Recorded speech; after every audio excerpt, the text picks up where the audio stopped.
Et pour en savoir plus, nous sommes en direct avec Valérie Ferrand, correspondante de Média Al-Quds. Bonjour Valérie. Bonjour Sana et bonjour à tous les téléspectateurs. Alors Valérie, cette escalade à Gaza risque-t-elle de durer? Alors, on sait bien sûr que de fortes pressions sont en cours pour obtenir un cessez-le-feu. Le Hamas, de son côté, a déclaré qu'il ne voulait pas de guerre, mais les factions se dispressent bien sûr à toute éventualité. Côté israélien, l'armée est en train de renforcer son dispositif militaire tout autour de la bande de Gaza.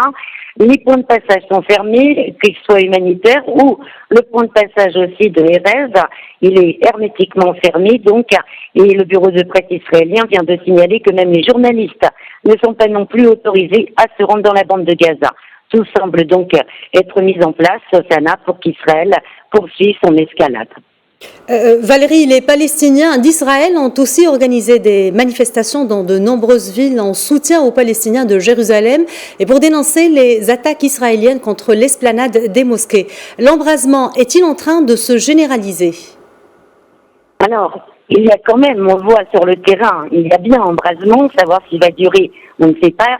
Il faut comprendre en fait qu'il y a un choc profond pour tous les Palestiniens, qu'ils soient citoyens d'Israël, de la Cisjordanie ou de la bande de Gaza, de voir l'incroyable violence avec laquelle les forces d'occupation israéliennes ont attaqué l'esplanade des mosquées, notamment hier matin, et plus généralement la violence des Palestiniens contre les Palestiniens de Jérusalem, surtout depuis le début du mois de Ramadan, où systématiquement tous les soirs, il y avait répression violente de tout rassemblement autour de la vieille ville après l'Iftar. Il y a donc eu des manifestations importantes partout, en effet, à Haïfa, Nazareth, en Galilée, mais même aussi dans la communauté bédouine du Negev. Et à chaque fois, la police et l'armée israélienne ont mené la même répression que l'on a vu à Jérusalem. L'autre fait important, Sana, c'est que le jeune homme a été tué par des habitants juifs de la ville qui étaient armés.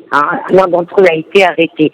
Donc ceci crée de plus gros risques de violence entre les gens eux-mêmes, contre les Palestiniens d'Israël. Cela accroît aussi le risque de violence des colons israéliens en Cisjordanie et à Jérusalem, qui sont en général armés et agissent de concert avec les soldats chargés de les protéger. Donc, il y a un risque réel que tout bascule, mais ceci ne se fera peut-être pas. Reste que, même s'il y a un retour au calme, dirons-nous, la situation politique, économique, sociale des Palestiniens, même ceux citoyens d'Israël, reste extrêmement précaire. Merci Valérie Ferrand d'avoir été en direct avec nous ce matin. Je rappelle que vous êtes la correspondante de Média Al-Quds.